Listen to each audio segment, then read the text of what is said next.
Saya berasal dari Bengkulu, ya Bapak Ibu semuanya, tetanggaan kita. Dan hari ini kami beberapa tim juga sangat concern sekali dalam industri cryptocurrency, di mana kita lihat perkembangan cryptocurrency itu semakin tahun, semakin hari semakin meningkat. Ya bahkan di era pandemi kemarin, bukannya semakin turun, tapi semakin meningkat. Ya mungkin saya akan menjelaskan beberapa poin saja tentang industri cryptocurrency pada saat ini. Ya mungkin bagi teman-teman yang hari ini belum tahu atau baru mengenal tentang cryptocurrency, saya sederhanakan bahasanya. Ya, nah cryptocurrency ini adalah kalau di Indonesia sebagai aset digital, ya bukan currency atau alat tukar.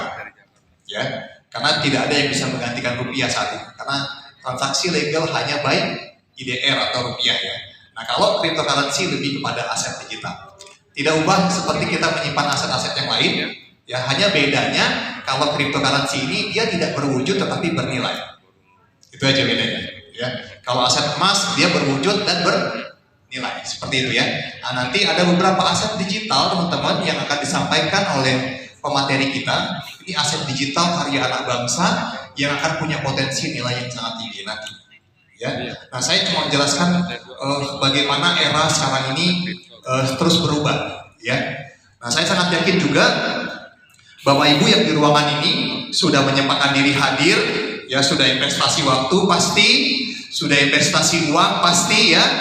Nah jangan sampai nanti sudah investasi waktu, investasi uang tidak mendapatkan informasi yang luar biasa pada hari ini. Bapak Ibu, karena setiap pergeseran era pasti ada dampak positif sama dampak negatif ya. Nah kemarin bergeser dari era informasi ke digital itu pasti ada dampak ya. Nah contoh dulu ada wartel ya, saya ingat dulu zaman sekolah kalau mau telepon keluarga harus pakai di wartel, pergi wartel ya. Kemudian wartel pada tutup semua, kenapa? Karena pergeseran era ke handphone. Oke, handphone waktu itu masih belum Android ya. Kemudian handphone ini juga banyak counter-counter yang tutup juga. Ya, dulu karena counter-counter ini orang isi pulsa manual, benar ya?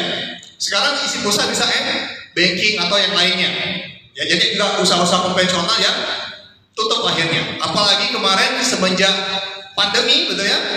Pandemi banyak usaha konvensional yang tradisional belum tingkat, tetapi usaha online meningkat.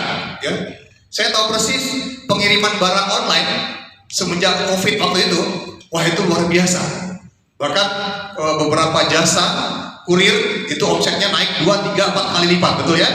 Nah, jadi setiap pergeseran era Bapak Ibu semuanya pasti akan ada dampak positif dan dampak negatif. Nah, dampak positifnya seperti apa? Dampak negatifnya seperti apa? Dampak negatifnya biasanya adalah dampak yang terasa buat orang yang tidak mampu menyesuaikan diri dengan perubahan era. Betul ya?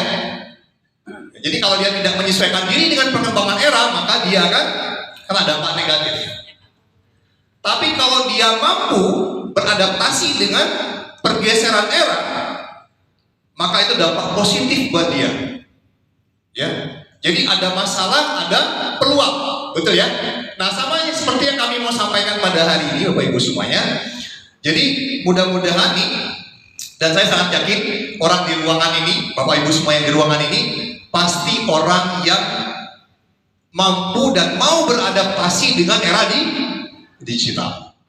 Oke, nah kita sama-sama ketahui nih. Kita lihat nih dampak-dampak positif buat orang yang beradaptasi. Contoh, orang yang komunikasi dulunya kalau mau komunikasi dengan keluarga harus mengunjungi keluarga. Dengan adanya perubahan teknologi kita komunikasi lewat by phone. Dulu cuma bisa video call, bisa call aja. Sekarang sudah bisa video call. Jadi orang yang memanfaatkan teknologi akan menciptakan kemudahan-kemudahan Bapak Ibu semuanya. Oke, nah begitu juga cara orang bertransaksi saat ini. Ya, dulu kalau mau transaksi harus pakai uang kartal, uang fisik, betul ya? Sekarang ya hampir tidak terpakai uang fisik secara langsung. Bahkan kalau di kota-kota besar hampir tidak terpakai uang fisik, Pak. Jadi semua by barcode, QRIS dan yang lainnya.